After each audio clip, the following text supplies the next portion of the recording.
Matière français. Niveau 6e année du primaire. Thème sécurité routière et code de la route. Activité communication et acte de langage. Objectif interdire et permettre. La deuxième séance.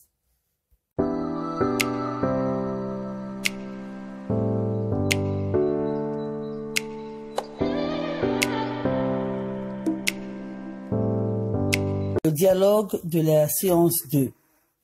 Un agent de police vient à l'école pour sensibiliser les apprenants au respect du code de la route. Il a installé un parcours dans la cour de la récréation. L'agent. Bonjour les enfants. Voici mon premier conseil. Soyez très prudents sur la route. Enfant 1. Bonjour monsieur. Je suis automobiliste aujourd'hui. Que dois-je faire pour réussir ce parcours et avoir mon mini-permis? L'agent. D'abord, tu dois respecter la signalisation routière et être attentif aux voitures et aux piétons. Enfant 2. S'il vous plaît, que signifient ces panneaux rouges triangulaires? L'agent. Ils annoncent un danger. L'automobiliste doit ralentir ou s'arrêter. Enfant 3. Et que faut-il faire devant ce panneau rond cerclé de rouge où est inscrit 30? L'agent. Ce panneau annonce une limitation de vitesse. Interdit de dépasser 30 km par heure. Enfant 4. On joue au piéton. Quand peut-il traverser son danger? L'agent. Il est permis aux piétons de traverser quand le feu pour les voitures est tout rouge.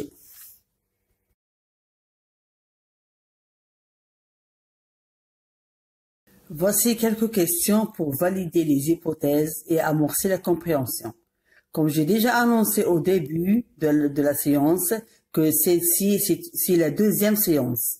Alors, on va commencer par la 5e question. Alors, qui sont ces personnages? La 6e question, que font les enfants? 7. Que demande l'enfant 1 à l'agent de police? 8. Que demande l'élève 4 et que lui explique l'agent de police? 9. Que signifient les panneaux rouges triangulaires et le panneau rond encerclé en rouge?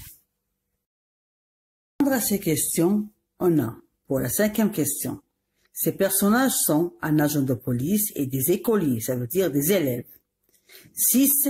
Ils posent des questions à l'agent de police. Pour la 7e question, la réponse est l'élève 1 demande ce qu'il doit faire pour avoir son mini-permis. Et le policier lui répond de respecter la signalisation routière et d'être attentif aux voitures et aux piétons. La réponse de la question 8, l'élève 4 demande quand ils peuvent traverser sans danger. Le policier lui explique qu'il est permis de traverser quand le feu est au rouge. La 9e réponse pour la 9e question. Le panneau rouge triangulaire signifie qu'il y a un danger et le panneau rond encerclé signifie qu'il est interdit de dépasser 30 km par heure. Restons avec les questions de compréhension. A. Que faut-il faire devant ce panneau rond encerclé de rouge et où on lit 30? La question B. Que conseille l'agent à l'enfant? C. Quand peut-on traverser sans danger quand on est piéton? D. Que commence par dire l'agent aux enfants? La réponse à la question A. Il ne faut pas dépasser 30 km par heure. La réponse à la question B. D'abord, respecter la signalisation routière et d'être attentif aux voitures et aux piétons. La réponse à la question C. Quand le feu est au rouge. La réponse à la question D. Il leur dit d'être prudents. Alors, mes chers enfants, je vous conseille aussi d'être prudents, car la sécurité routière, c'est l'affaire de tous. Alors, je vous laisse, mes chers enfants,